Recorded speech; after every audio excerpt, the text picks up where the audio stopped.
Que le Seigneur nous bénisse. Euh, on va continuer notre séance interactive comme on le fait tous les mardis. Et puis, on va regarder quels sont les éléments qui sont là pour lesquels le Seigneur voudrait vraiment qu'on soit instruit sur. Frère Amen, tu pourrais nous partager le fichier. OK. Donc, la question à l'ordre du jour, c'est de savoir, Babylone religieuse est trompeuse. Certains croyants observent le jour du sabbat et d'autres ont choisi le dimanche comme le jour du Seigneur. Est-ce que le fait de prier le dimanche n'est pas, n'est pas un piège de Babylone? Il y a le pas qui a sauté en fait. Donc, ce que le frère ou la sœur en fait voudrait savoir, est-ce que le jour du dimanche là, quand nous prions, est-ce que c'est pas comme si on était en train de suivre une doctrine qui est liée à Babylone qui nous conduirait loin de la présence de Dieu? Donc, c'est sur ce thème-là que nous allons vraiment partager ce soir. Je vais laisser le micro et puis donner l'opportunité aux uns aux autres, selon la grâce que Dieu a accordée à chacun de pouvoir vraiment intervenir sur ce point-là. Que le Seigneur nous bénisse. Amen. Amen. Alléluia. D'abord, je rends grâce au Seigneur pour l'opportunité, le privilège qu'il nous donne de nous asseoir tout le temps à ses pieds et que lui-même nous enseigne, qu'il nous révèle des choses de manière à ce que sa doctrine soit vraiment établie et que toute forme de confusion euh, soit dissipée dans notre esprit, dans notre âme, dans notre corps et du milieu de nous. Vraiment, je suis très reconnaissant au Seigneur. Cette question, quand je l'ai vue, j'étais vraiment réjoui parce que autour de la question du sabbat, c'était on bâtit des doctrines. Et ces doctrines-là, quand on les voit, ça n'a aucun fondement biblique. Il y en a d'autres qui ont choisi de ne pas se chausser pour motif que lorsque le Seigneur est apparu à Moïse dans le buisson ardent, il a dit ôte tes souliers, tes sandales, car la terre sur laquelle tu te trouves est une terre sainte. Donc, ils ont choisi de ne pas porter de chaussures. Mais en même temps qu'ils font ça, on se demande qu'est-ce qu'ils feraient si c'était à Québec, avec des températures extrêmes que nous connaissons ici, des moins 30, des moins 40. Qu'est-ce qu'ils feraient? Que le Seigneur nous bénisse. Alors, ce que je veux dire tout de suite en partant, c'est qu'il y a une différence entre le sabbat et le jour du Seigneur. Et c'est ça qu'on va voir tout à l'heure. Déjà, on va regarder c'est quoi le sabbat en réalité. Le sabbat dont on parle, et puis que les gens ont bâti une doctrine autour de ça, et puis eux, là, c'est pas samedi. Tous ceux qui prient en dehors de samedi, ils sont dans l'erreur, et puis ils tiennent ça à mordicus, là. C'est quoi le sabbat en réalité? Pourquoi le Seigneur a donné le sabbat? On va aller dans Exode 31, verset 12, verset 18. Et après, on va parler du jour du Seigneur.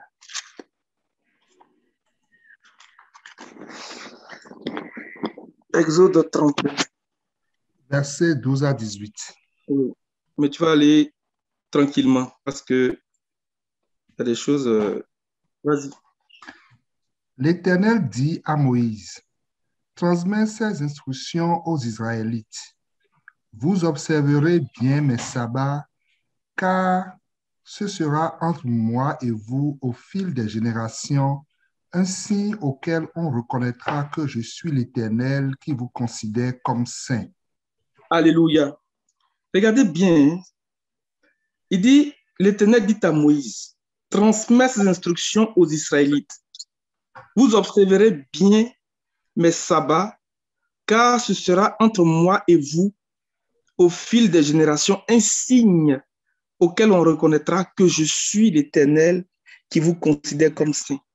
Un signe auquel on reconnaîtra que je suis l'Éternel qui vous considère comme saint. Continue, mon frère. Verset 14. Vous respecterez le sabbat car il est saint pour vous. celui qui le violera sera puni de mort. Oui, toute personne qui accomplira un travail ce jour-là sera exclue de son peuple. Pendant 6 jours, on travaillera, mais le 7e jour est le sabbat, le jour du repos consacré à l'Éternel. Toute personne qui accomplira un travail le jour du sabbat sera punie de mort. Les Israélites respecteront le sabbat en le célébrant au fil des générations comme une alliance éternelle. Ce sera entre moi et les Israélites un signe qui devra durer à perpétuité. En effet, en 6 jours, l'Éternel a fait le ciel et la terre, et le 7e jour, il s'est arrêté et s'est reposé. Lorsque l'Éternel eut fini de parler à Moïse sur le mont Sinaï, il lui donna les 2 tables du témoignage, tables de pierre écrites du doigt de Dieu. Amen. Alléluia. J'ai une version ici hébraïque qui dit que là où c'est mis signe, il dit c'est un symbole. Je lis ça dans la version Sadokan. Je vais vous l'envoyer parce que je l'ai en version électronique, cette Bible. De temps en temps, je me réfère à ça pour voir, c'était une traduction. Donc, il dit, et toi, parle aux enfants d'Israël en ces termes. Toutefois, observez mes sabbats, car c'est un symbole. Il dit, c'est un symbole entre vous, entre moi et vous, de moi à vous, dans toutes vos générations, pour qu'on sache que c'est moi, l'Éternel, qui vous sanctifie. Vous voyez?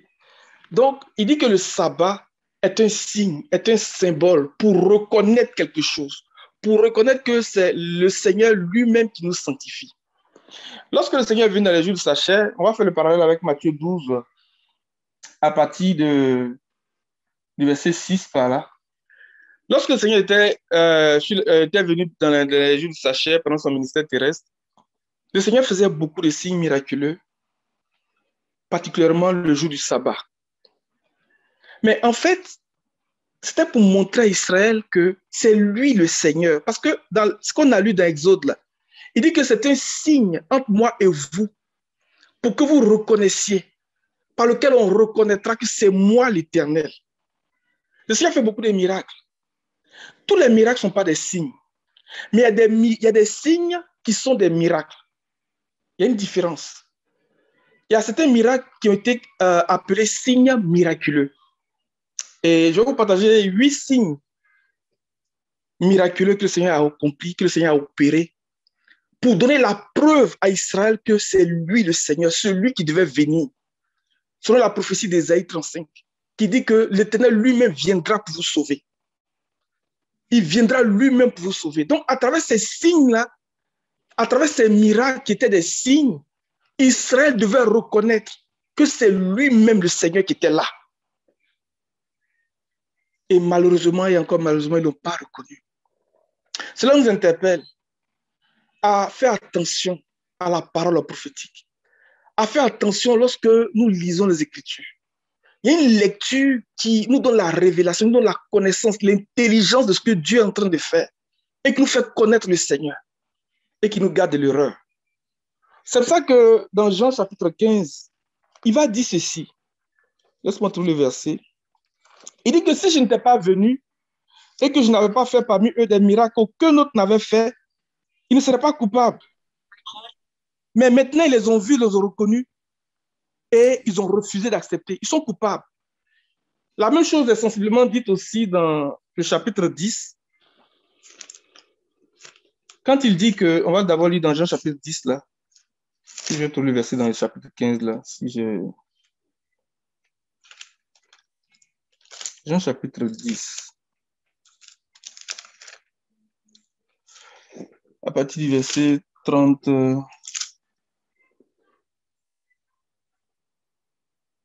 Il est à partir du verset 31. Jean chapitre 10 à partir du verset 31. Alors les Juifs prirent de nouveau des pierres pour le lapider. Jésus leur dit, « Je vous ai fait voir beaucoup de belles œuvres qui viennent de mon Père. À cause de laquelle me lapidez-vous » Les Juifs lui répondirent, « Ce n'est pas pour une belle œuvre que nous te lapidons, mais pour un blasphème parce que toi qui es un être humain, tu te fais Dieu. Jésus leur répondit, n'est-il pas écrit dans votre loi, j'ai dit, vous êtes des dieux? S'il est vrai qu'elle a appelé Dieu ceux à qui la parole de Dieu a été adressée, et si l'écriture ne peut pas être annulée, comment pouvez-vous dire à celui que le Père a consacré et envoyé dans le monde, tu blasphèmes? Et cela parce que j'ai affirmé, je suis le Fils de Dieu. Si je ne fais pas les œuvres de mon Père, ne me croyez pas. Mais si je les fais, même si vous ne me croyez pas, croyez à ces œuvres afin de savoir et de reconnaître que le Père est en moi et que je suis en lui. Alléluia. Où est-ce que le Seigneur dit ici? C'est très puissant. Parce qu'il dit que, verset 38, mais si je l'ai fait, quand même vous ne croiriez point, croyez à ses œuvres, afin que vous sachiez et reconnaissiez que le Père est en moi et que je suis dans le Père. Souvenons-nous de ce qu'il a dit dans Exode 31, verset 13. Il dit que le sabbat a été donné comme un signe, comme un symbole entre lui, le Seigneur, et son peuple, pour que son peuple reconnaisse que c'est lui qui les sanctifie. Alléluia. Donc, le Seigneur va faire un certain nombre de miracles qui ont été appelés des signes miraculeux, pour donner la preuve évidente que c'est lui qui devait venir. C'est lui-même qui était là. Avant d'aller regarder ces signes-là, on va regarder l'autre passage dans Jean 15, verset 22.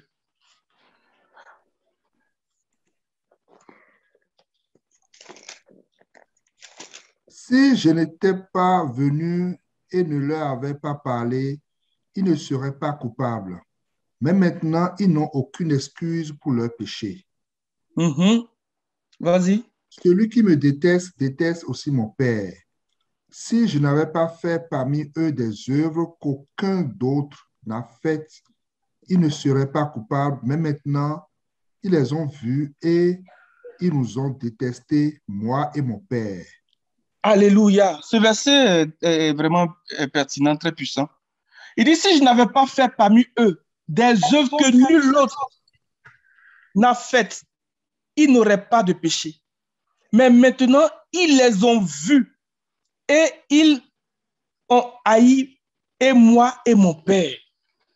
Donc, la preuve, ou bien les preuves que le Seigneur a mis sous leurs yeux, les preuves évidentes, pour qu'ils le reconnaissent comme le Seigneur qui les sanctifie, pour qu'ils le reconnaissent le sabbat, parce qu'il faisait la plupart de ses miracles le jour du sabbat. C'est pour ça qu'il cherchait à le faire mourir. Dans Jean chapitre 5, il dit qu'il cherchait à le faire mourir parce qu'il faisait ses miracles et respectait le sabbat. On va lire ça aussi, ça me vient à l'esprit. Jean chapitre 5, verset 19. Jésus reprit donc la parole et leur dit. Pardon, à partir du verset 16, pardon.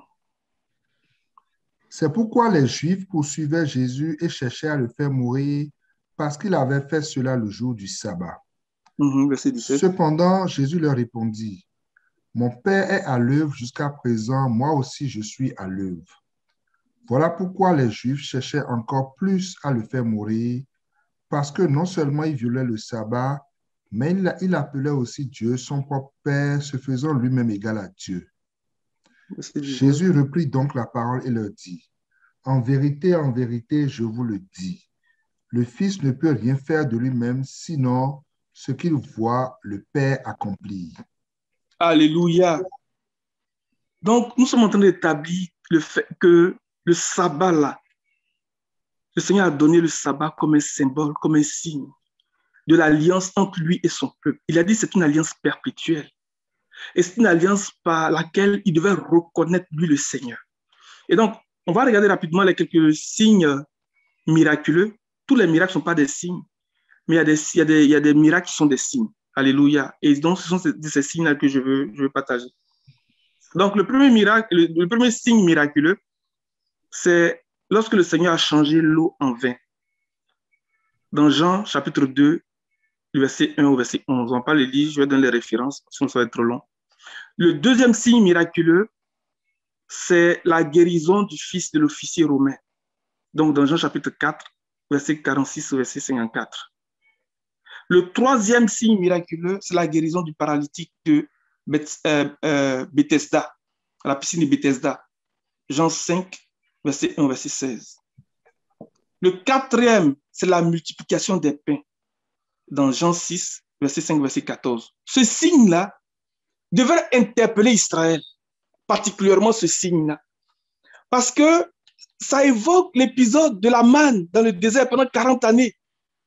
Et le Seigneur même a expliqué ces choses-là. Dans le chapitre 6, il a expliqué. Il dit, Moïse vous a donné la manne, mais c'est moi le pain vivant descendu du ciel. Il a commencé à expliquer. Ça aurait dû les accrocher pour dire, qu'est-ce qui se passe?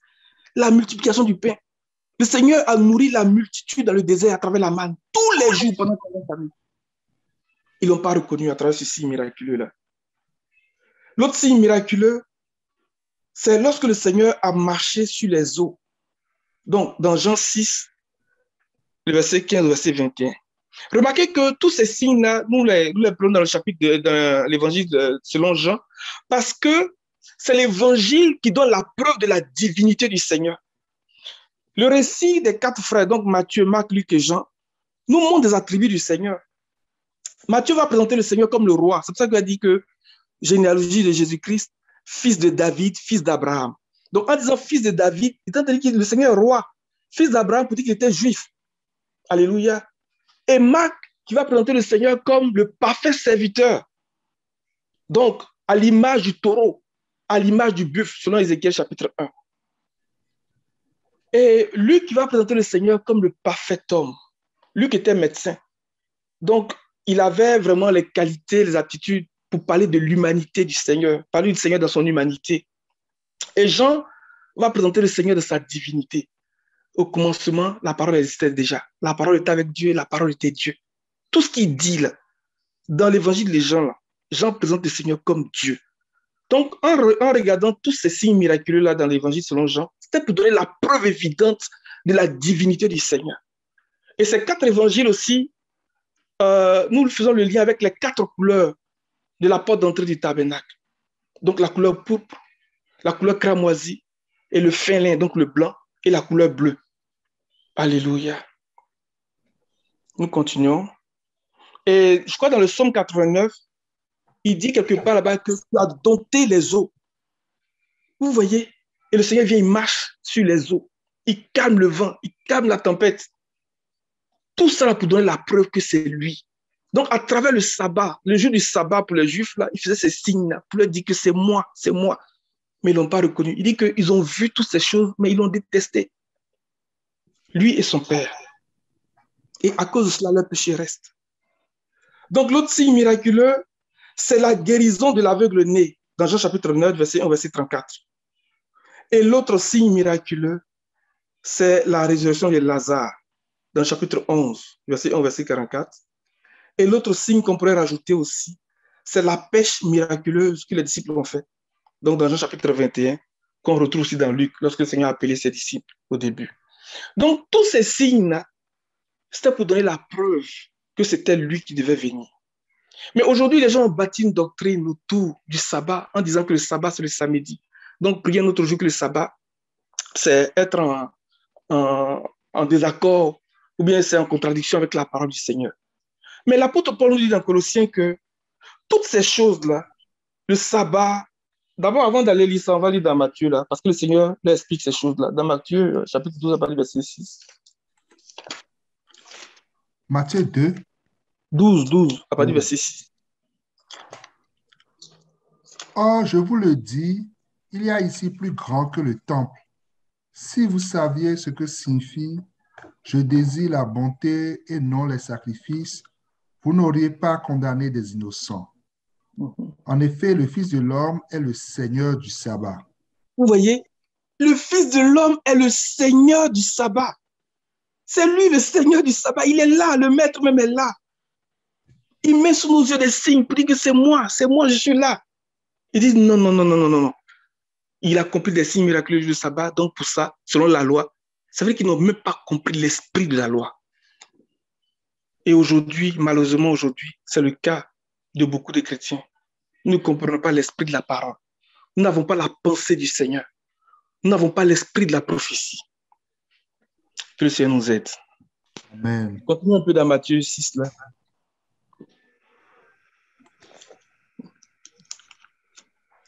Continue un peu dans Matthieu 6, là, à partir du verset 9, là. Voici donc comment vous devez prier.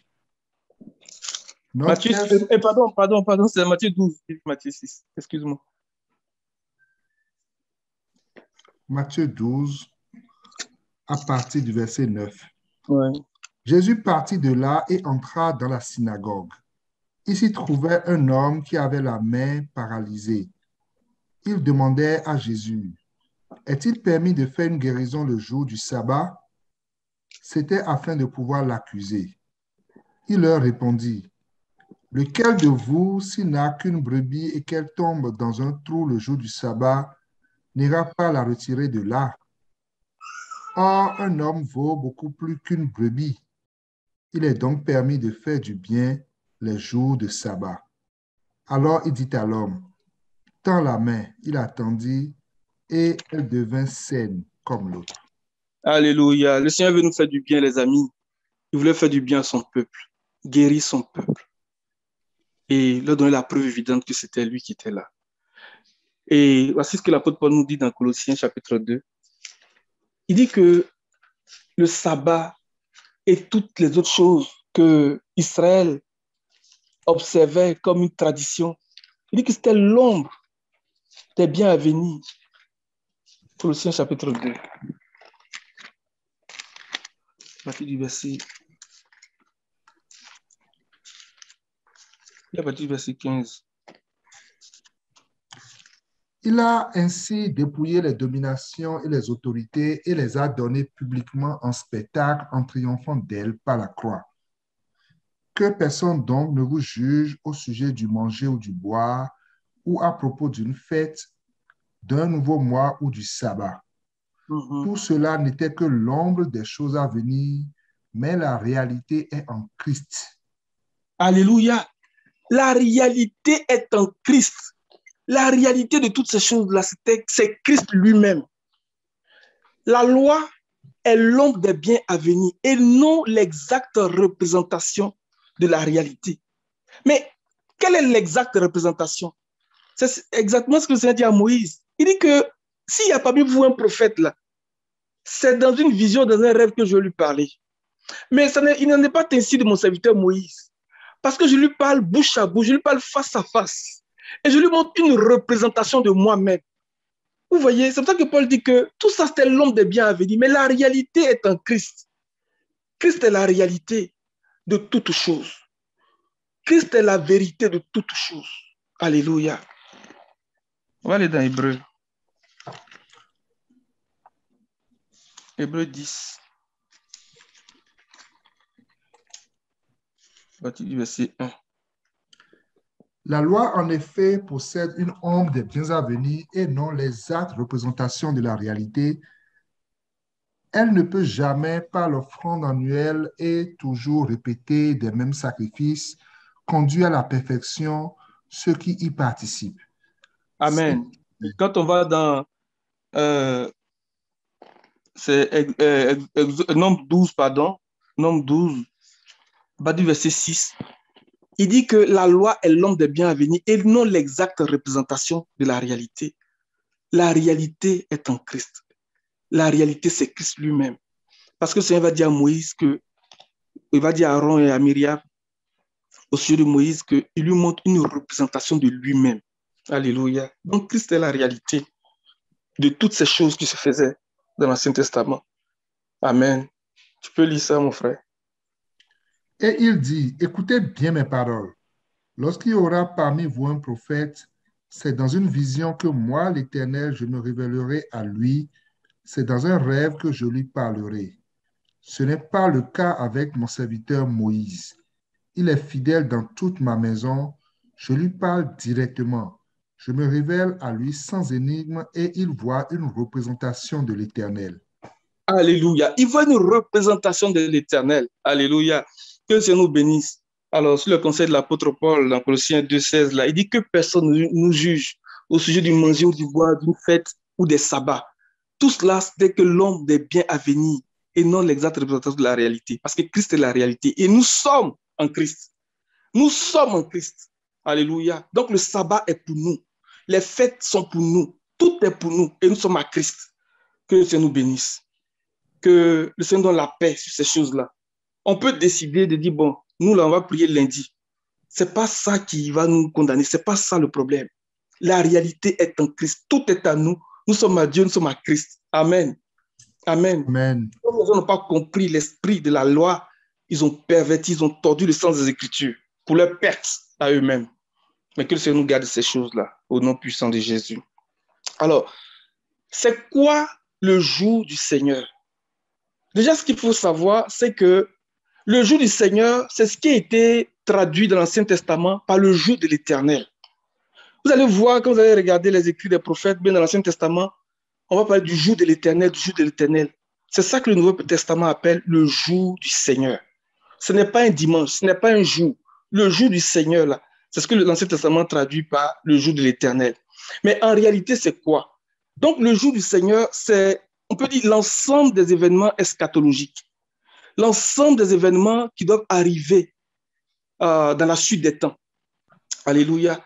L'ensemble des événements que nous sommes amenés, vous et moi, à comprendre pour avoir l'intelligence des temps et des saisons et pour savoir ce qu'il faut faire. Et c'est parce que nous avons cette intelligence-là que nous avons la nourriture du temps convenable pour nous préparer, pour nous équiper, pour que nous puissions évoluer, pour que nous puissions croître dans le Seigneur jusqu'à atteindre la pleine maturité. Amen. Et j'aime beaucoup ce deuxième point parce que tout de suite, ça me renvoie dans le livre de la Révélation. L'apôtre Jean, lorsqu'il a reçu la Révélation, il dit que c'était au jour du Seigneur. Mais quand vous regardez bien au jour du Seigneur, là, est-ce qu'il a parlé d'un jour dans le calendrier? Jean a commencé à décrire un certain nombre de choses. C'est pour ça que les 3 premiers versets du chapitre 1 sont très importants. En tout cas, en ce qui me concerne, c'est quelque chose que ce sont des versets auxquels je me réfère beaucoup quand je commence à méditer le livre de la Révélation.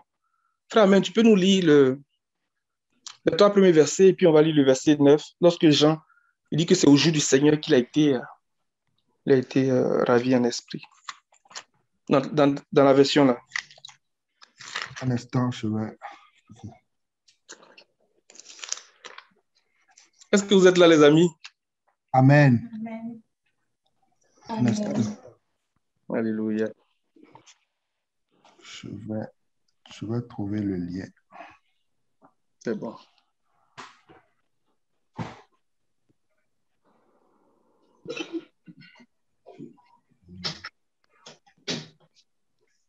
Bien.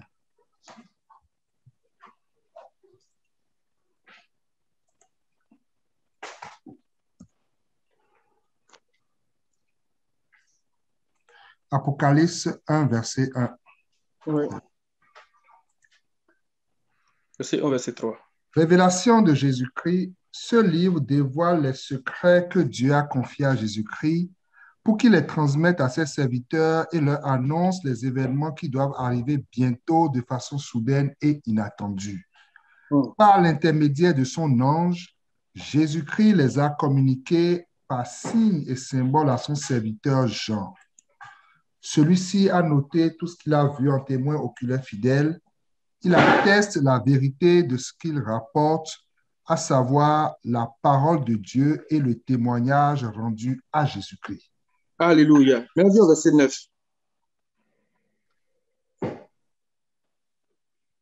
Verset 9, verset 10. Celui qui écrit, c'est Jean, votre frère, votre compagnon qui partage avec vous dans la communion avec Jésus, à la fois les épreuves, les souffrances endurées avec patience, la royauté et la ferme attente du retour de Jésus. J'étais exilé dans l'île de Patmos parce que j'avais prêché la parole de Dieu et rendu témoignage à Jésus. Verset 10. Dans cette version, on dit, un dimanche, l'Esprit de Dieu se saisit de moi et j'entendis derrière moi une voix forte pareille au son d'une trompette. Dans ma version, selon 21, il dit, je fus saisi par l'Esprit le jour du Seigneur et j'entendis derrière moi une voix forte comme le son d'une trompette. Il dit qu'il a été saisi le jour du Seigneur. Et c'est ce jour-là que le Seigneur lui a révélé à travers un certain nombre d'événements. Donc, le jour du Seigneur, on peut dire que c'est l'ensemble de tous les événements que Jean a reçus par la révélation qui lui a été communiquée. L'ensemble de tous les événements eschatologiques que le Seigneur a bien voulu faire connaître à ses serviteurs à travers des signes et des symboles. Alléluia. C'est de ça qu'il est question lorsqu'on parle du jour du Seigneur. Et il y a beaucoup de choses qui ont été dites, qui ont été rapportées par Jean. Mais là où je voudrais attirer notre attention particulièrement, c'est le verset 3. Il dit que heureux celui qui lit et ceux qui écoutent les paroles de la prophétie et gardent ce qui s'y trouve écrit, car le moment est proche. En fait, il y a quelque chose comme un joyau, comme un trésor, qu'on peut appeler la prophétie, qui est caché dans le livre de la Révélation. Regardez bien ce qu'il dit dans le verset 3. Heureux celui qui lit et ceux qui écoutent les paroles de la prophétie. Il y a une prophétie. Il y a quelque chose qui est caché dedans. Alléluia. Que le Seigneur veut nous faire connaître par des signes et des symboles. Mais il dit quoi? Heureux celui qui lit. Donc, le livre de la Révélation, là, est un livre qui doit nous donner beaucoup de joie lorsque nous nous en approchons. Et doit nous donner beaucoup de joie en ce sens que ça vient nous donner de l'espérance. Ça vient ouvrir nos yeux sur notre espérance. Ce n'est pas un livre où les gens pensent que c'est des dragons, et puis ils font des films. C'est n'importe quoi. Les amis, aimons ce livre-là. Il y a des gens qui ont pris pour faire leur, comment on appelle ça, berceuse. Ou bien. Alléluia. Il y a un micro qui est ouvert. Ce livre-là est vraiment précieux pour nous. Parce qu'il y a un trésor qu'on appelle la prophétie qui est dedans. Le Seigneur dit que heureux celui qui lit, ceux qui entendent, qui écoutent et qui gardent les paroles de la prophétie. Que le Seigneur suscite dans notre cœur la joie parce que ce livre-là nous dévoile, nous révèle, nous donne de l'espérance. Nous donne de l'espérance. Alors, il dit heureux celui qui lit. Souvenons-nous de Daniel. Dans le chapitre 9, Daniel dit que c'était, on va lire Daniel, excusez-moi, je prends un peu de temps, mais je vais m'arrêter bientôt. Daniel chapitre 9, verset 1. La première année du règne de Darius, fils d'Assyrus, de la dynastie des Médès, sur le royaume des Babyloniens, la première année de son règne, moi, Daniel, je me suis aperçu dans les livres que le nombre d'années indiquées par l'Éternel au prophète Jérémie pour la durée de la dévastation de Jérusalem était de 70. Je me suis tourné vers le Seigneur Dieu en le recherchant avec des prières et des supplications, en jeûnant et en me couvrant d'un sac de cendres. J'ai prié l'Éternel, mon Dieu, et je lui ai fait cette confession. Alléluia. Verset 4. En fait, il faut lire, il dit, j'ai prié l'Éternel. Il y a comme, Daniel met le doigt sur quelque chose. Il dit, j'ai prié l'Éternel. C'est pas, ne lisons pas comme quelque chose comme ça. Il dit, il est en train de nous révéler quelque chose. Il est en train de nous dire quelque chose qui est comme une attitude qui doit nous caractériser dans ce temps de la fin. Il dit, j'ai prié l'Éternel, mon Dieu. Comme pour dire que, voici comment j'ai cherché le Seigneur. J'ai prié l'Éternel, mon Dieu. Alléluia. Mais regardez bien quand il commence à raconter. Il est la première année du règne de Darius. Mais c'était le contexte là où il y avait ce décret-là qui interdisait qu'on adore un autre Dieu autre que le roi Darius. Mais c'est dans ce contexte-là que Daniel, malgré qu'il y avait ce décret-là, lui, la Bible dit qu'il n'a pas dérogé à ses habitudes. Il a continué de prier comme il faisait d'habitude. Et c'est là où ils sont allés le prendre. Les amis, nous allons traverser une époque, un temps tellement difficile qu'il nous sera même difficile de dire que nous sommes chrétiens. Est-ce que vous me suivez? Amen. Il va arriver un temps où il sera difficile même, et déjà on le voit. C'est difficile aujourd'hui même de parler du Seigneur à quelqu'un. Parce que tu peux te retrouver dans les problèmes. C'était dans ce contexte-là. Mais pour qu'on comprenne encore bien le contexte, c'était le contexte de la fosse au lion. On peut dire ça comme ça. Parce que c'est là où si on te prend, on t'envoie dans la fosse au lion. Mais Daniel, C'est dans ce contexte-là que lui, il a commencé à prier le Seigneur. Les amis, quand ça va devenir chaud, là, quand ça devient difficile, quand ça devient difficile, vous rentrez dans les maisons pour arracher des gens, il faudrait que nous soyons fermes. Il faudrait que nous soyons affermis. Il va y avoir ce temps-là. Il faudrait que nous soyons solides dans la foi. Il vient te trouver, tu es en train de prier, tu parles en langue. Alléluia. Et une chose que ma femme me disait, elle dit qu'elle est contente parce qu'avec le masque, tu es en train de parler en langue, les gens ne te voient même pas en train de parler en langue, tu es en train de prier ton Dieu. Alléluia. Amen. Que le Seigneur nous aide vraiment. Donc c'est dans ce temps-là que Daniel, il priait, il a cherché le Seigneur parce qu'il a vu dans le livre de la prophétie, il a vu la prophétie de Jérémie que le temps était arrivé pour retourner. Et c'est dans ce temps-là que le Seigneur va l'amener, j'ai envie de dire, au sommet de la révélation. Parce que ce que Daniel a reçu dans le chapitre 9, là, c'est en quelque sorte la prophétie. Parce que quand on va dans le chapitre 9, à partir du verset 24, je vais lire rapidement, il dit, ce sont 70 semaines qui ont été fixées pour ton peuple et pour ta ville sainte, pour faire cesser la révolte et mettre un terme au péché, pour expier la faute, amener la justice éternelle, pour marquer d'un sceau la vision et le prophète, et pour consacrer par onction le lieu très saint. Il dit pour marquer d'un sceau la vision et le prophète. En fait, il parle de la prophétie, la vision et le prophète. C'est la prophétie. C'est dans ce contexte qu'il y a la révélation. De même que Jean était dans l'île de Patmos. C'était chaud. Un gars comme Jean, c'était un vieillard. Mais il a été exilé sur cette île et puis il travaillait. Et c'est dans ça qu'il a reçu la révélation.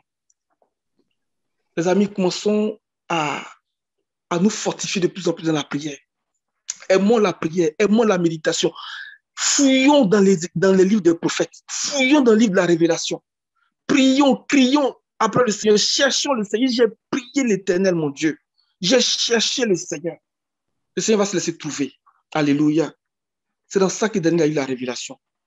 Et quand on lit jusqu'à la fin, au verset 27, on voit qu'il y a une partie qui s'est accomplie. Mais tout ce qui est dit là, ça concerne les choses de la fin, les événements eschatologiques. Que le Seigneur nous aide. Et que le langage des signes, le langage des symboles, soit un langage qui nous soit familier, soit un langage qui nous soit courant.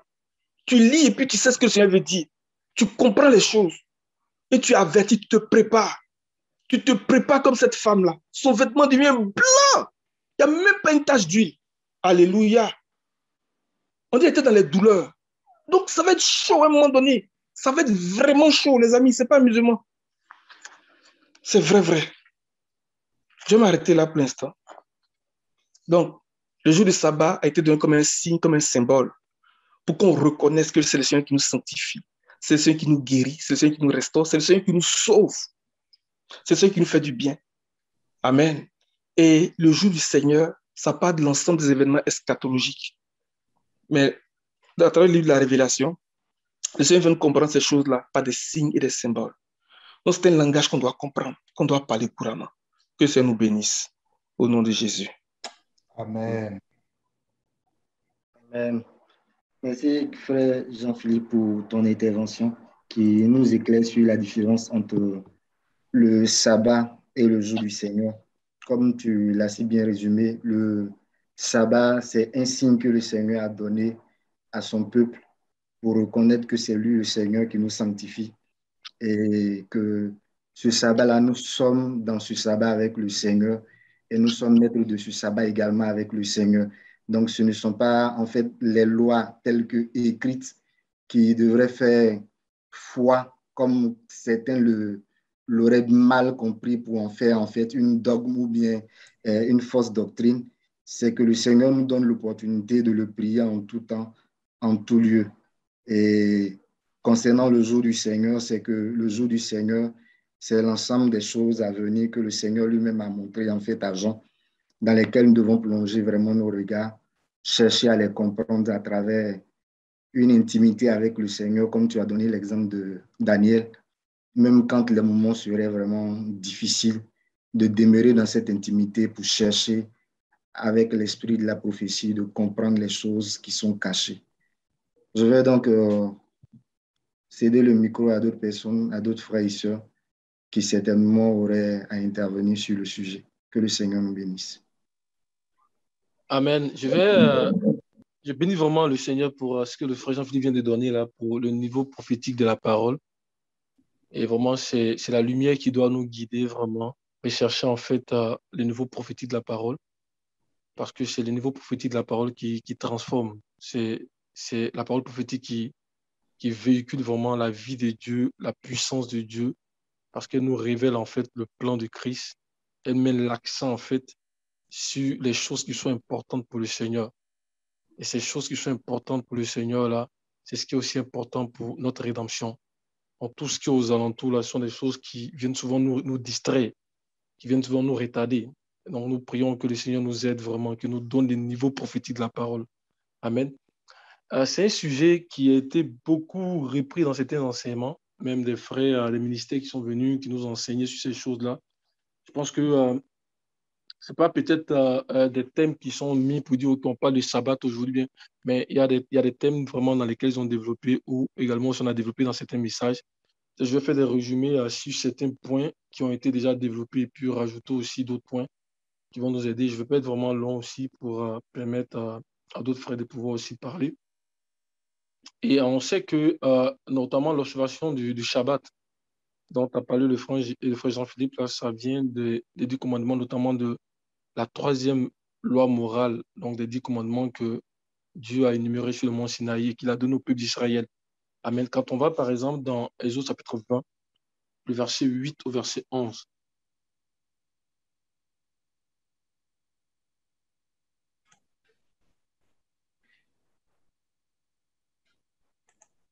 Exode 20, verset 8 à 11. Mon frère. Souviens-toi du jour du repos pour le sanctifier.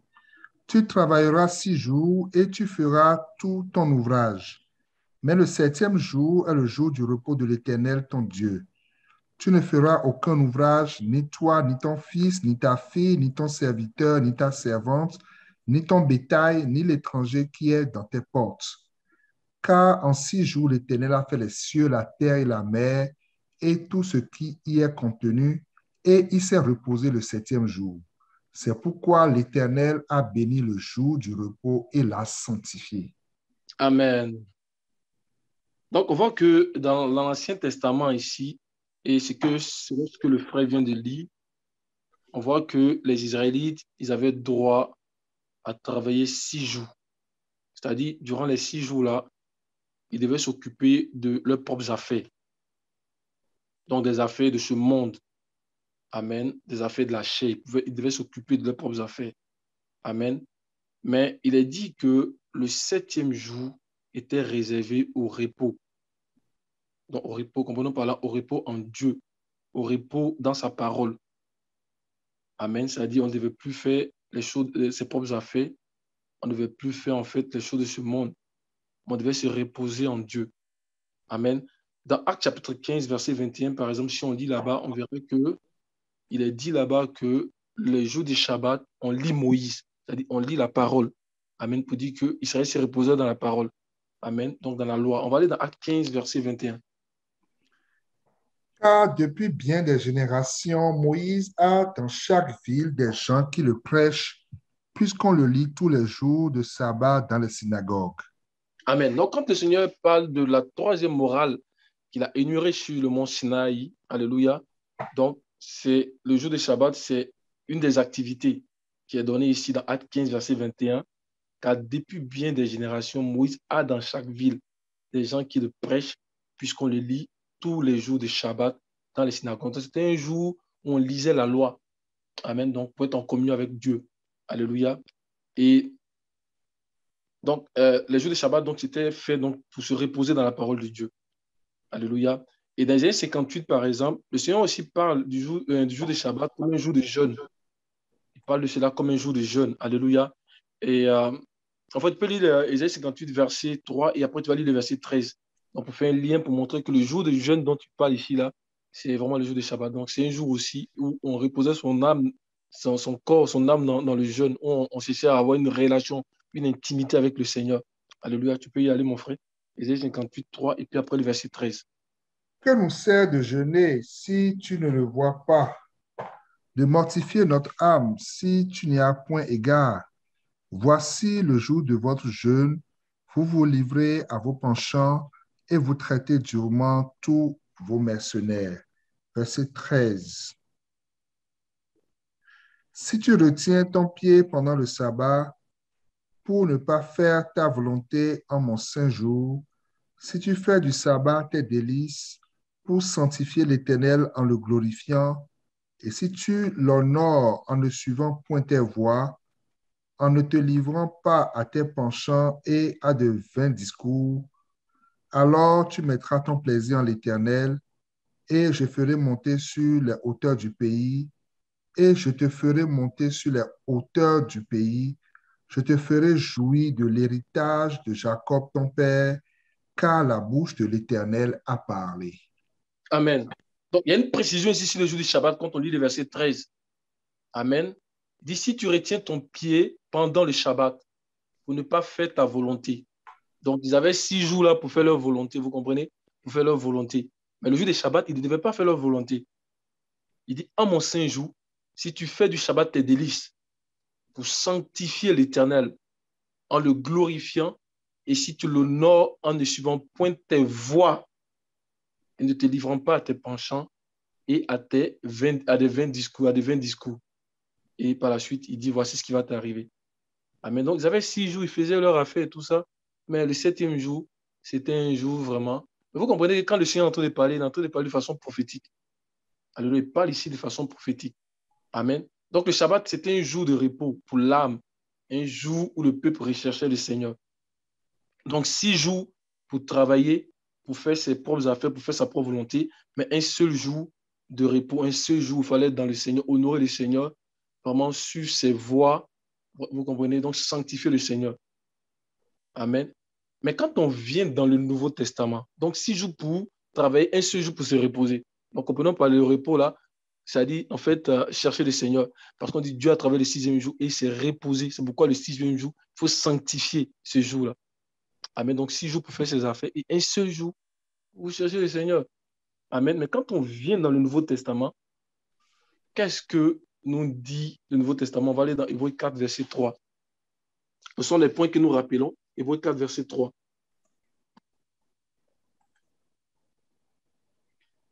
Pour nous qui avons cru, nous entrons dans le repos selon qu'il dit, je jurai dans ma colère, ils n'entreront pas dans mon repos. Il dit cela, quoique ses œuvres eussent été achevées depuis la création du monde. Amen. Donc, pour nous qui avons cru en Christ, pour nous qui sommes en Christ, nous rentrons dans le repos. Amen. Nous rentrons dans le repos. Donc, pour montrer une continuité, nous rentrons dans le repos. Alléluia. Donc, nous effectuons ce voyage maintenant dans le repos. Amen. Donc, celui qui a la foi en Dieu, celui qui a la foi dans sa parole, il rentre dans le repos de Dieu. Mais ici, ce n'est plus un repos de 1 jour ou de 2 jours, mais c'est un repos qui est continu. C'est un repos où on ne sort plus pour rentrer à nouveau, comme c'était dans l'Ancien Testament.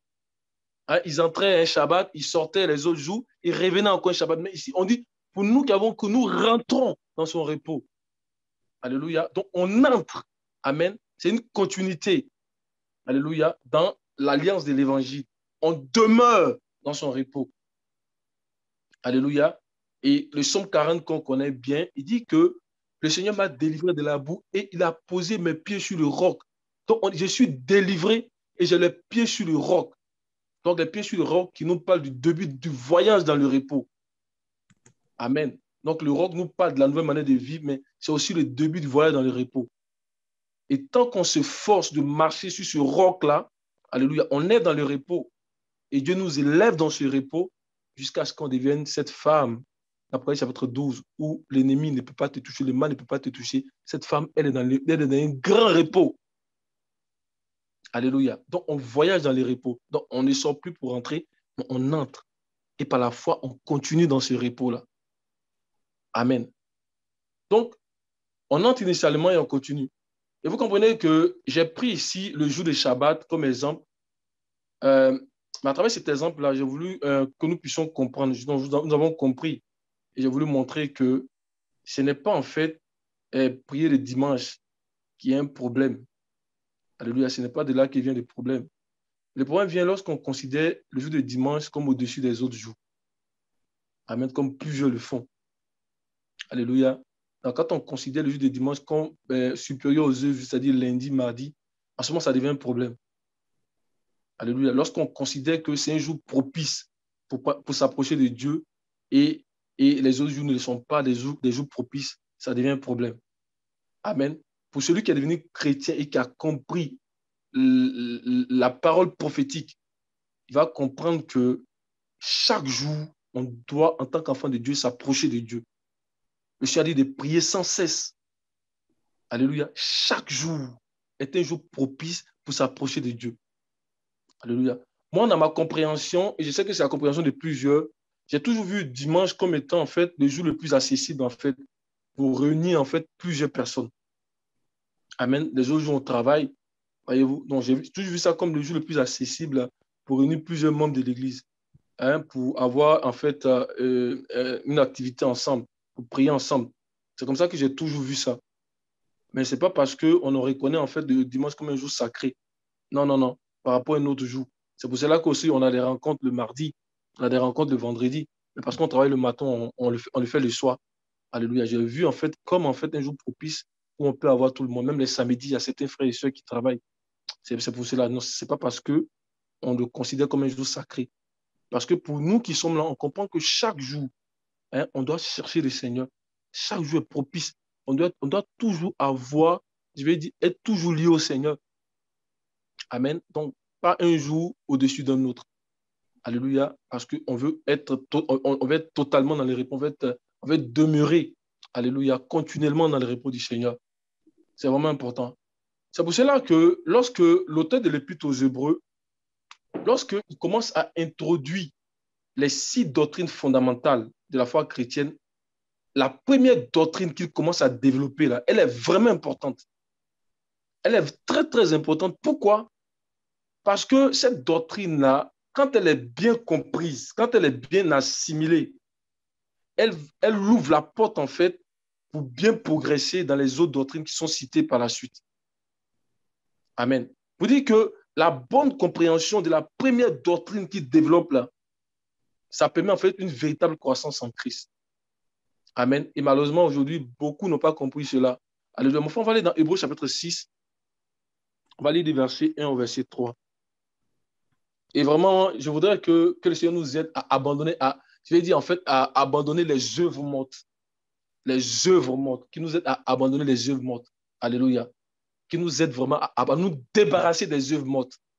Amen. Parce qu'aujourd'hui, les œuvres mortes, là, ça empêche beaucoup de connaître la véritable croissance en Christ. Ça empêche beaucoup d'avoir les yeux ouverts pour voir la véritable lumière qui vient à nous. Alléluia. Parce que lorsque tes yeux sont ouverts, pour nous qui avons reçu le Seigneur, lorsque tes yeux sont ouverts, là, tu reçois la lumière, tu continues de recevoir cette lumière-là. Amen. Mais les œuvres mortes peuvent causer un grave problème de croissance. Alléluia. On va aller dans Hébreux 6, on va aller du verset 1 au verset 3. C'est pourquoi, laissant les éléments de la parole de Christ, tendant à ce qui est parfait, sans poser de nouveau le fondement du renoncement aux œuvres mortes, de la foi en Dieu, de la doctrine des baptêmes, de l'imposition des mains, de la résurrection des morts et du jugement éternel. C'est ce que nous ferons si Dieu le permet. Amen. Donc, on voit ici qu'il cite 6 doctrines, souvent on va dire 7 doctrines, comme on a été enseigné. Ici, 6 doctrines par rapport au baptême là. Souvent, on va parler on va diviser le baptême en deux, donc le baptême en Christ, en fait, et le baptême en fait de l'Esprit. Donc, ce qui fait que souvent on parle de 7 doctrines. Amen. Mais on voit ici que la première doctrine qu'il développe ici, là, c'est le renoncement aux œuvres mortes. Amen. J'ai dit que c'est vraiment important. Pourquoi? Parce que quand on parle de renoncement aux œuvres mortes, là, ça fait partie, en fait, de la grande famille de la repentance. Amen. Le renoncement aux œuvres mortes, ça fait partie de la repentance. Et dans la repentance, on a été enseigné qu'il y a 2 aspects dans la repentance. Amen. Le premier aspect dans la repentance, c'est ce qu'on appelle la repentance du péché. Amen. Et le deuxième aspect, c'est le renoncement aux œuvres mortes. Alléluia. Donc, le premier aspect de la repentance, c'est la repentance du péché. Et le deuxième aspect, c'est le renoncement aux œuvres mortes. Amen. Et on sait que la repentance du péché, c'est lorsque on regrette nos anciennes actions, nos anciennes œuvres. Alléluia, les œuvres des ténèbres que nous pratiquions auparavant lorsque nous ne connaissions pas Christ. Et ces œuvres-là qui étaient donc en abomination aux yeux de Dieu. Alléluia. Et on sait qu'on vient à Christ. Pour venir à Christ, là, il faut d'abord la repentance au péché. C'est la repentance du péché. Il faut se repentir du péché. C'est un préalable. Et on sait que la repentance du péché, en fait, c'est l'œuvre de l'esprit. C'est pour ça que la Bible dit que c'est lui qui va vous convaincre de péché, de justice et de jugement. C'est l'œuvre de l'esprit. Alléluia. Donc, le premier aspect, c'est la repentance du péché. Mais quand on vient à Christ, quand on a fini de regretter le péché et qu'on vient à Christ maintenant, alléluia, ce qu'il faut faire, en fait, c'est qu'on refuse catégoriquement de retourner, en fait, dans les choses pour lesquelles nous nous sommes repentis. Amen. Donc, tu t'es repenti de ton péché, tu as entendu l'évangile. Alléluia, l'évangile est venu à toi, tu as entendu l'évangile et tu t'es repenti. Le Saint-Esprit t'a convaincu, tu t'es repenti. Mais quand tu viens à Christ, il faut accepter de ne plus retourner, alléluia, dans ce que tu faisais auparavant. Parce que si on continue encore à pratiquer les anciennes œuvres, alors qu'on s'est repenti de ces œuvres-là, c'est qu'on ne s'est pas réellement repenti. Amen. Donc, l'aspect qui va nous permettre de ne plus, qui va dire que nous ne retournons plus, en fait, dans les choses qu'on a vomi auparavant, là, c'est ça qui est le renoncement aux œuvres mortes. Alléluia. Donc, la repentance au péché, mais le renoncement aux œuvres mortes. Donc, ne plus retourner dans ce qu'on a vomi. C'est-à-dire que tu renonces vraiment aux œuvres mortes. Non seulement tu as regretté, alléluia, mais ça ne suffit pas. Il ne faut plus retourner dans les œuvres mortes. Amen. C'est vraiment important. Malheureusement, ce qu'on va constater aujourd'hui, c'est qu'il y a beaucoup de chrétiens qui ont fait l'expérience de la repentance du péché, c'est-à-dire qu'ils sont repentis du péché, c'est-à-dire qu'ils ont entendu l'évangile. L'évangile est parvenu à eux alors qu'ils étaient encore dans le monde. Ils ont accepté l'évangile, ils ont regretté en fait leur péché. Amen. Mais malheureusement, en fait, par la suite, ils sont retournés dans les mêmes pratiques-là, d'autres fois, ou dans certaines de ces pratiques-là. Donc, ils n'ont pas renoncé aux œuvres mortes. Ils se sont repentis du péché, mais n'ont pas renoncé aux œuvres mortes. Amen. Et quand on va commencer à lire, en fait, l'auteur aux Hébreux aux Hébreux, là, quand on commence à lire ça, il s'adresse aux frères hébreux. Et on sait que c'était un juif de la diaspora, donc un juif qui était à l'extérieur de Jérusalem et qui écrivait à ses frères qui étaient à Jérusalem. Amen. Pourquoi il écrivait à ses frères? Amen. Regardez bien, mon frère, quand tu as lu le chapitre 6, là, on voit qu'il n'a même pas parlé du premier aspect de la repentance. Il n'a même pas parlé, en fait, de la repentance au péché, mais il parle de renoncement aux œuvres mortes. Pourquoi? Parce qu'il s'adresse à des chrétiens. Il sait qu'ils se sont déjà repentis du péché. Mais ce qui s'est passé, c'est qu'ils n'ont pas renoncé aux œuvres mortes. Vous comprenez? C'est pour ça qu'il n'a même pas touché le premier aspect de la repentance. Il n'a pas parlé même de la repentance au péché, mais il est en train de toucher les œuvres mortes. Parce que les frères là, à qui s'adressaient là, ils n'ont pas renoncé aux œuvres mortes. Amen. Et pourquoi? Parce que ces frères-là, ils étaient israélites. Et avant de venir à Dieu, avant de suivre Dieu, là, ils étaient dans la loi de Moïse. Donc, ils étaient dans les œuvres de la loi. Quelles sont ces œuvres-là? Ces œuvres-là, c'est que quand quelqu'un péchait, la Bible dit qu'il faut que tu tues un animal. Vous comprenez? Quand quelqu'un péchait, il fallait tuer un animal. Amen. Quand quelqu'un, par exemple, touchait un mort, la Bible dit qu'il fallait aussi faire un sacrifice pour se purifier. Amen. Et pour le sujet qui nous touche aujourd'hui, là, dans la loi aussi, il a dit qu'il fallait observer les lunes, il fallait observer les shabbats, il fallait observer les fêtes. Amen. Donc, les frères hébreux, ils étaient habitués aux cérémonies. Vous comprenez? Et quand ils sont venus au Seigneur Jésus-Christ, plusieurs ont vu les choses trop simples. Pourquoi? Parce qu'on leur disait seulement qu'il faut croire en l'évangile. On dit seulement croire. Croire en l'évangile, puis c'est fini. Ils disent, mais on va croire en l'évangile, mais et les autres choses qu'on fait là? Mais et tuer les animaux, on fait quoi de ça aujourd'hui? Et comment on appelle ça, les jours de fête, tout ça là, le Shabbat, qu'est-ce qu'on fait de ça aujourd'hui? Ils étaient trop habitués aux cérémonies. Vous comprenez? Donc c'était trop simple pour eux. La foi seulement, comme on a dit, pour nous qui avons que nous rentrons dans le repos, pour eux c'était trop simple. Juste avoir la foi en Christ, et puis ça suffit comme ça. Vous comprenez? Donc ils posaient beaucoup de questions. Qu'en est-il des animaux? Qu'en est-il des jours de Shabbat? tous les jours spéciaux qu'il fallait observer, les fêtes de l'Éternel. Mais qu'est-ce qu'on fait de cela? Et même dans Actes chapitre 15, on a encore cette même scène là-bas. La Bible dit qu'il y a certains Judéens qui avaient cru en Christ et qui ont soulevé un débat pour dire, mais les païens qui commencent à croire en Christ, là, il faut qu'eux aussi, on leur demande en fait d'observer aussi la loi de Moïse. On leur demande d'observer ces pratiques-là.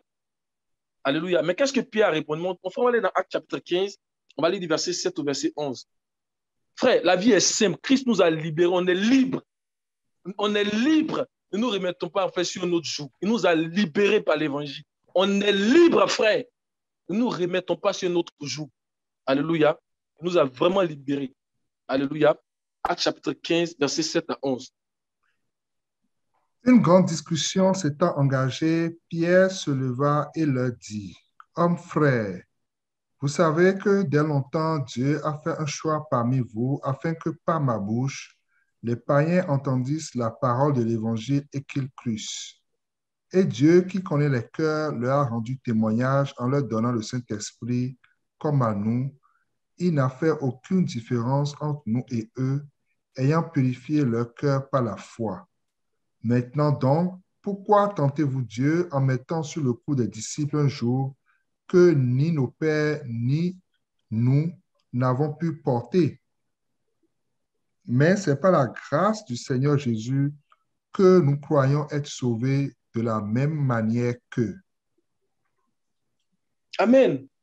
Donc, le frère hébreu, je disais, mais c'est juste ça, comme ses frères aussi dans Acte 15, là. Non, ils ne comprenaient pas. Et les sacrifices, là. Mais, et le Shabbat, qu'est-ce qu'on fait de ça? Et puis aujourd'hui, beaucoup ne comprennent pas, là. Mais on fait quoi aujourd'hui de ça? On va continuer encore à sauver le Shabbat? Non, ils vont ils vont chercher les anciennes choses de la loi. Et souvent, ils cherchent des choses qui les arrangent. Quand ils vont prendre quelque chose de la loi bénie, tu leur dis, mais tu as pris ça, là. Mais dans la loi, il faut porter un vêtement. Et puis, vous pouvez avoir trop de couleurs dedans. Mais pourquoi tu ne fais pas ça? Il va commencer à te donner des arguments qui n'ont aucun sens. Si tu allais prendre quelque chose de la loi, il faut tout prendre. Parce que l'apôtre Paul et la loi dit que si tu observes un seul commandement de la loi et que tu n'observes pas tout là, tu transgresses la loi. C'est ce que nous avons fait nous tous. La Bible dit que le Fils de Dieu est venu pour nous libérer de cela, pour que nous soyons libres, pour que nous soyons délivrés de ces choses. C'est pourquoi il est arrivé, parce que personne ne peut obéir à la loi. Il est venu pour que nous soyons justice de Dieu, quand lui, nous puissions recevoir même cette justice de la loi, même à l'au-delà. Donc, l'auteur de l'Épître aux Hébreux est en train de leur dire, c'est ce qu'il leur disait. Il leur disait que tout ce que vous observiez auparavant, là, les principes, là, ce n'est plus nécessaire. Comme l'apôtre Pierre disait tout à l'heure, donc à la réunion dans Acte 15, il dit que ce n'est plus nécessaire. Il leur disait que si vous venez à Christ et que vous continuez ces choses-là, vous ne rajoutez rien à votre foi. Alléluia. Et il y a beaucoup de choses aujourd'hui que nous faisons et en tant que chrétiens et qui ne rajoutent rien à notre foi. Alléluia. Dans la vie chrétienne, ce qui est important, c'est la relation de notre cœur avec Dieu. Tu peux être dans toutes même les comités de l'Église, mais si ton cœur n'est pas attaché à Dieu et à sa parole, tu seras juste en train de faire des cérémonies.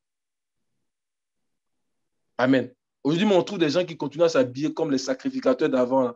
Ils mettent la tiare, tout ça. Mais ce sont des cérémonies qui sont vides d'essence. C'est vide d'essence, ça n'ajoute rien. Ils vont mettre des choses dans leur habit, tout ça. Là. Ils vont mettre des... Comment on appelle ça, mais je ne sais même plus. Donc, c'est vide d'essence. La Bible dit dans Hébreux 7, verset 12. Mon frère, tu peux le lire. Hébreux 7, verset 12. Je vais terminer bientôt. Car le sacerdoce étant changé, nécessairement aussi, il y a un changement de loi. Le sacerdoce étant changé nécessairement, il y a un changement de loi. Nous sommes sous le sacerdoce de Melchisedec. Alléluia. Et la parole qui est attachée à ce sacerdoce-là, c'est l'évangile de Jésus-Christ. Alléluia. Et dans l'évangile, il dit que nous sommes libres. C'est pour la liberté que Christ nous a affranchis. Dans la nouvelle alliance, là, on sait le Seigneur non pas selon la lettre, mais on sait le Seigneur par la puissance d'une vie impérissable, par sa vie qui est en nous. On sait le Seigneur parce que nous montre le Saint-Esprit en s'appuyant sur la parole de Christ. Alléluia. Donc que le Seigneur nous aide à comprendre ces choses-là. Que le Seigneur nous aide à comprendre que tout ce qui se faisait dans la loi, la lettre, là, ce sont des œuvres mortes. Ce sont des œuvres mortes. Il y a des œuvres mortes qui ne sont pas des péchés, mais c'est mort. Pour dire que ça ne va rien ajouter à notre foi. J'ai rencontré un frère qui disait une fois, là, ben, oui, mais les sœurs, là, il y a des sœurs qui ne mettent pas le foulard, elles sont tant, parce qu'il a regardé une de nos vidéos là, sur l'évangile du royaume. Je lui ai dit, ben, les sœurs, là, mais dis-moi, elles ne mettent pas le foulard, là, mais est-ce qu'elles seront sauvées ou elles ne seront pas sauvées? Il dit, ah, ça, je ne veux pas le dire. Il dit, ça n'ajoute rien à la rédemption. Ça n'ajoute rien à la rédemption. Parce que ces mêmes sœurs-là, Dieu se révèle à elles. Donc, il faut réfléchir un peu. Donc, écoutez, mes frères, comprenons que ce sont les œuvres mortes. Ce sont les œuvres mortes. Il y a beaucoup de choses qui sont les œuvres mortes. Amen.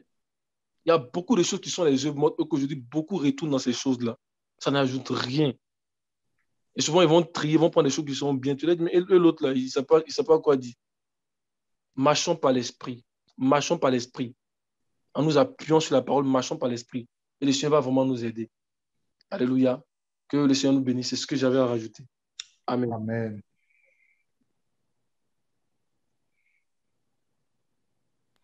Merci, frère Memel, pour ton intervention. De ce qu'on comprend, c'est que le Shabbat est une loi la troisième loi qui a été donnée à Moïse dans le livre d'Exode, le chapitre 20. Et puis, ça correspond en fait au repos, le repos du Seigneur dans lequel Christ nous a fait rentrer, dans lequel nous cheminons actuellement.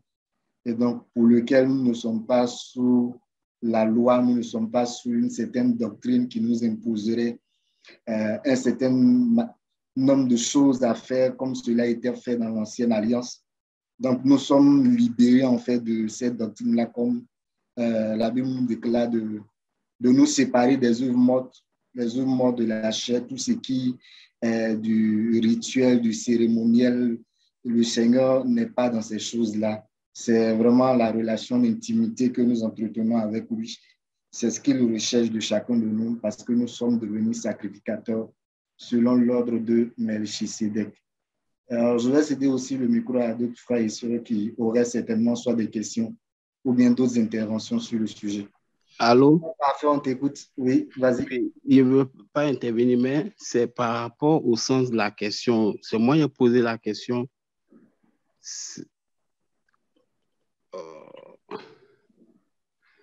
Allô? Oui, tu peux y aller. Tu peux donner plus d'éclaircies là-dessus ou bien enchérir sur ta question. Dans la question, ce n'est pas dans la pratique du Shabbat. C'est pas ça. C'est pas la pratique du Shabbat. Je sais que en tant que chrétien, tous les jours, un chrétien doit prier sans cesse. Il n'y a pas de distinction de jour. Mais quand on regarde le mode de vie actuel qu'on mène, on sait bien que le dimanche, en général, est considéré comme un jour, excusez, entre griffes, comme les gens appellent les gens du monde aujourd'hui, le jour du Seigneur. Mais quand ils voient à l'origine la religion chrétienne, les premiers écrits ont été faits par des Grecs, si j'ai bonne mémoire. Et les Grecs, aujourd'hui, quand on parle des Grecs, c'est romain, en quelque sorte. Donc, moi, j'ai comme l'impression que quelque part, quand les protestants ont pu, à un certain moment de l'histoire, se séparer pour comprendre quelque part la vérité de l'Église catholique. Ils se sont séparés, mais ils sont restés avec ce jour du dimanche comme jour d'adoration dans toutes les églises. Je me demande, la question que je me demande, est-ce que ce n'est pas une manière quelque part, il n'y a pas une tromperie qui est jusqu'aujourd'hui est toujours d'actualité, comme quoi que le dimanche a toujours été considéré comme une journée où on doit prier le Seigneur.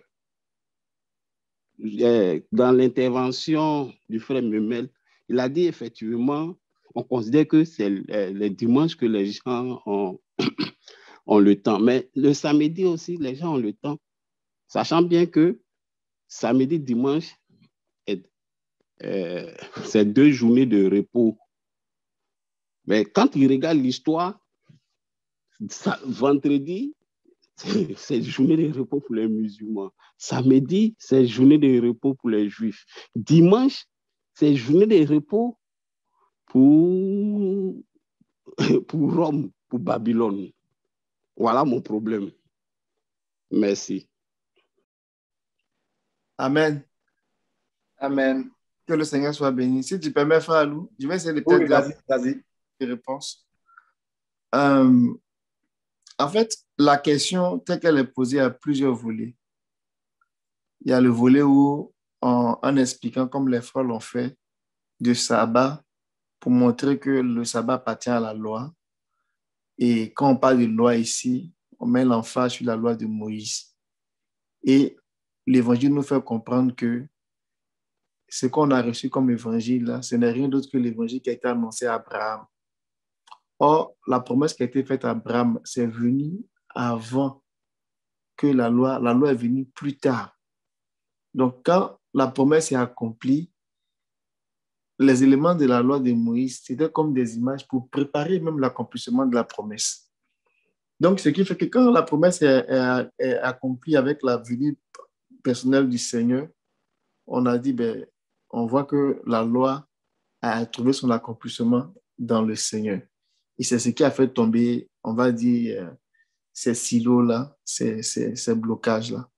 Maintenant, l'autre volet qui est dans la question, comme les frères l'ont bien développé, l'autre volet qui est dans la question, c'est la question du dimanche. Comme tu le faisais remarquer là, c'est vrai que dans l'histoire, on pourrait penser qu'à un moment donné, quand les protestants se sont séparés des catholiques, ils ont gardé certaines choses comme le dimanche.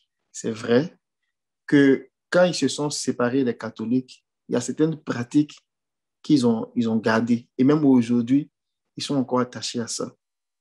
Mais c'est dans un processus de purification que le Seigneur est en train de nettoyer l'Église parce qu'on vient de loin, en train de nettoyer l'Église. Tout ce qui était rentré dans l'Église de Thyatire, le Seigneur est en train de nettoyer pour que vraiment son Église soit à un niveau qui satisfait vraiment aux exigences de la parole. Maintenant, on ne peut pas dire avec force que la prière du dimanche, là, ça appartient aux catholiques. Avant ça même, les chrétiens du premier siècle le faisaient. Mais ce n'était pas parce qu'ils partaient prier dimanche comme étant attachés au jour dimanche. Ils priaient n'importe quel jour. Et même le dimanche, même ils priaient. On va lire quelques écritures. Par exemple, lisons Actes, chapitre 20, verset 7. Le premier jour de la semaine, nous étions réunis pour rompre le pain. Paul, qui devait partir le lendemain, s'entretenait avec les disciples et y prolongea son discours jusqu'à minuit. Amen. Donc, il y avait une réunion. Ils se sont réunis et ils ont prié. C'était le premier jour de la semaine. Le premier jour de la semaine, c'est un dimanche. Donc, avec cette écriture-là, on peut penser que ce n'était pas un problème pour eux de se réunir le premier jour de la semaine. Maintenant, quand on regarde la résurrection du Seigneur, ça a eu lieu le premier jour de la semaine. Et je ne suis pas en train de dire qu'on prie dimanche parce que le Seigneur est ressuscité dimanche. Non. Par exemple, on va lire quelques écritures. Dans Matthieu 28, verset 1.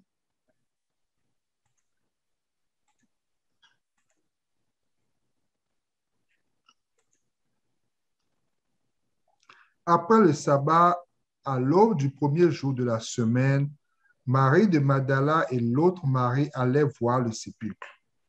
OK. On peut s'arrêter là. On voit que quand tu vas dans Luc 24, verset 1 aussi, le Seigneur a été ressuscité, on le montre bien aussi, le dimanche. C'est le même, plus que c'est le même épisode qu'on raconte. Le premier jour de la semaine, elles se rendirent au sépulcre de grand matin, portant les aromates qu'elles avaient préparés. Amen. Donc, il a soupé avec les disciples. Il est apparu aux disciples le premier jour sur le chemin d'Emmaüs, ce premier jour-là. Et j'ai envie de dire que d'autres vont dire que non, il prie dimanche parce que le Seigneur ressuscité dimanche. Il y a des gens qui se sont battus pour démontrer que le Seigneur n'est pas ressuscité dimanche, qu'il est ressuscité un samedi, parce qu'ils veulent établir que c'est samedi-là qui est vraiment le jour que le Seigneur a choisi. Mais le Seigneur n'a pas de problème du jour. Avec Hébreu qu'on a lu, Hébreu nous fait comprendre que, on dit, il a créé la terre en 6 jours, le 7e jour, il s'est reposé. Et il dit que, de la même façon qu'il s'est reposé le 7e jour, il voulait conduire le peuple d'Israël dans la terre promise, qui était comme aussi un jour de repos. Et comme Josué n'a pas pu leur donner du repos, regardez bien comment c'est écrit, Hébreu 4, là.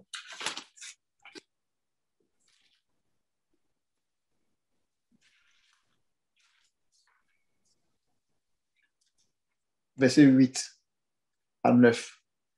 Car si Josué leur avait donné le repos, il ne parlerait pas après cela d'un autre jour. Vous voyez, la terre promise, c'était le pays de repos. Josué ne leur a pas donné ça. Donc, le Seigneur a parlé d'un autre jour. En fait, d'un autre repos. C'est ça qu'il explique au verset 9. Il y a donc un repos de sabbat réservé au peuple de Dieu.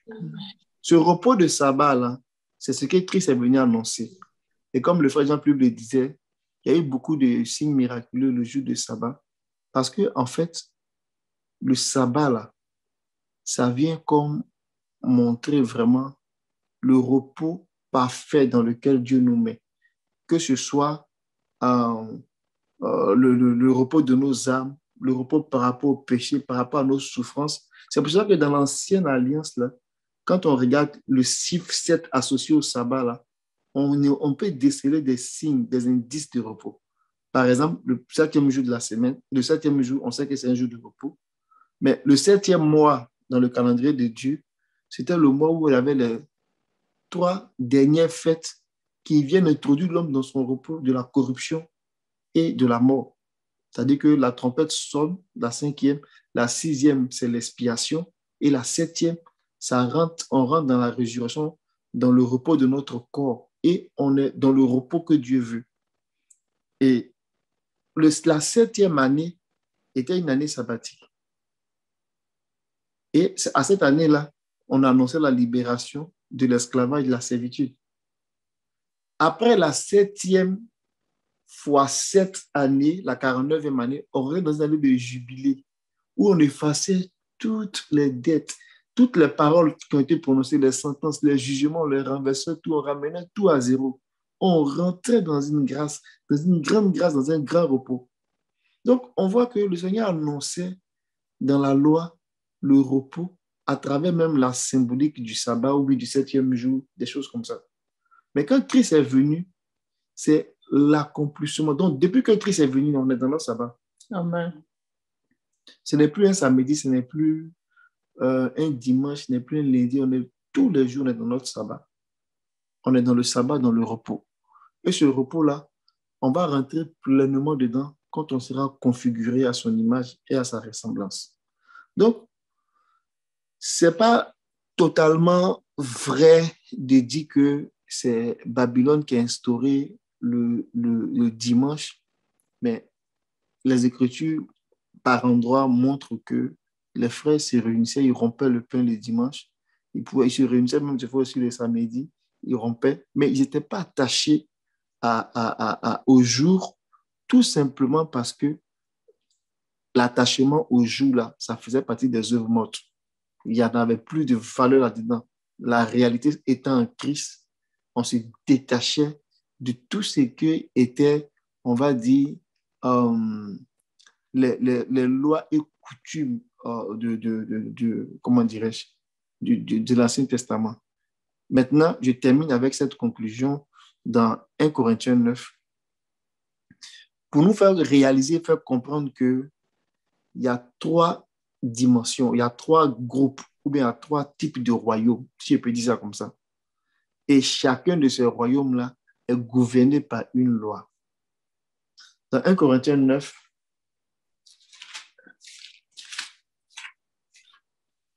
et il faut qu'on comprenne ça bien, ça va vraiment nous aider à grandir, comme les frères l'ont dit.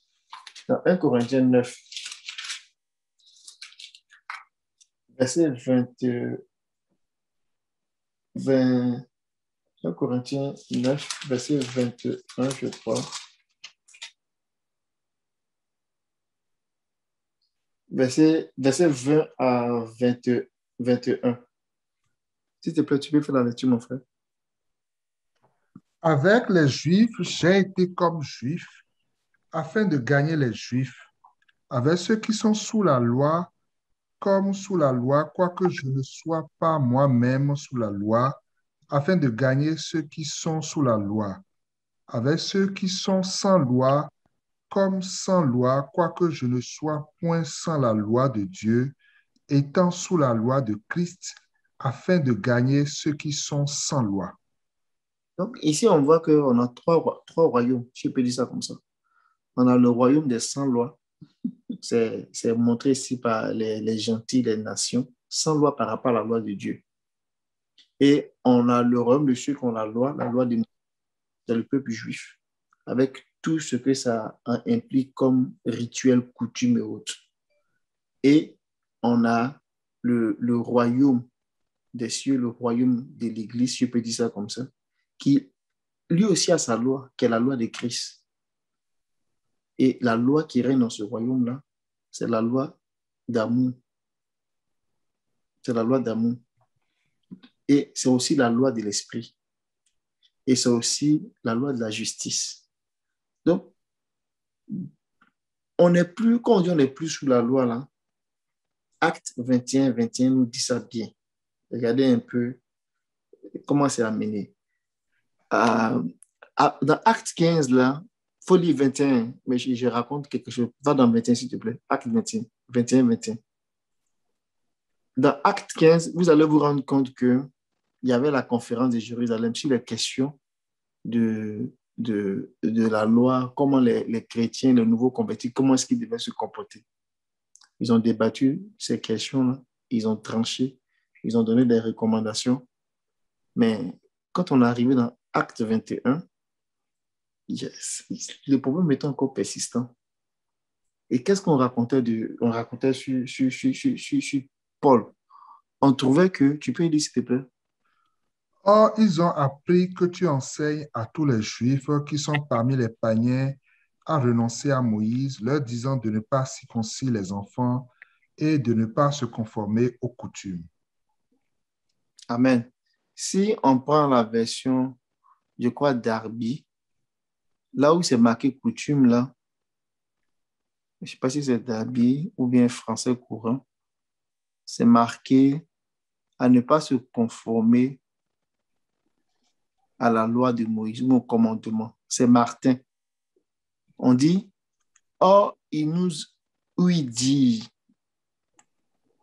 de toi, en parlant de Paul, que tu enseignes tous les Juifs qui sont parmi les gentils de renoncer à Moïse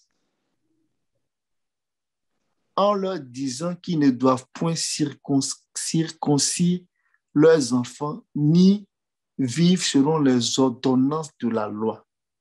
Vous voyez? Selon les ordonnances de la loi. Dans d'autres versions, on dit coutume. Donc, ça fait que ça brouille un peu les puissances. On ne sait pas si c'est coutume, maison, tout ça. Mais il dit, c'est lui qui parle à Paul là, c'est Jacques. Jacques dit, ah mon frère, on a entendu ton témoignage, on sait que Dieu t'a béni. Dieu t'a donné vraiment le ministère d'aller vers les païens. Et puis on a vu tout ce qui est en train de se passer. Mais là, où tu es ici, là, il y a trop de Juifs. La sagesse de Dieu veut que tu fasses, comme 1 Corinthiens 9 que tu as dit là. Avec les Juifs, tu te comportes comme les Juifs. Avec les sans-loi, tu te comportes comme les sans-loi. Mais comme pas étant sans loi, tu as la loi de Christ. Avec les Juifs, tu te comportes comme sans loi, mais tu es avec la loi de Christ. Donc là, il faut appliquer 1 Corinthiens 9, 21 là. va faire les cérémonies, faut te raser, prendre les jeunes gens, faire les trucs de purification. Faut faire comme si vraiment tu es en train d'accomplir la loi de Moïse. Parce que là, nos frères ne les comprennent pas encore. Paul a écouté. Mais en faisant ça, Paul, il sait que si lui, il a accompli la loi de Christ, il a accompli la loi même de Moïse. Parce que la loi de Christ est supérieure à la loi de Moïse. La loi de Christ, là, elle ne peut pas détruire le péché. Or, la loi de Moïse, pardon, elle ne peut pas détruire le péché. Mais la loi de Christ est capable d'extirper, de détruire le péché. Donc, la loi de Christ est supérieure à la loi de Moïse. Donc, celui qui a accompli la loi de Christ, définitivement, il a accompli la loi de Moïse et ses rituels et tout. Donc, il n'a pas besoin de se rabaisser encore à ça. Donc, l'enjeu ici, là, c'est qu'il faut qu'on comprenne que le royaume des cieux là, a sa loi à lui, à part entière, une loi à part entière qui est la loi de l'esprit, qui est la loi de Christ. Quand on rentre là-dedans, là, on a un autre regard de la loi de Moïse. Ça veut dire qu'on cherche à voir, mais qu'est-ce que la loi de Moïse annonçait, plutôt que de s'attacher aux rituels, aux images, aux symboles. Mais on cherche à rentrer dans le message voilé, le langage de la loi de Moïse. Donc, je vais m'arrêter là. Que le Seigneur nous bénisse. J'espère que j'ai apporté quelques éléments par rapport à ton questionnement. Merci vraiment, frère Alain. Frère Brigitte, tu voulais parler?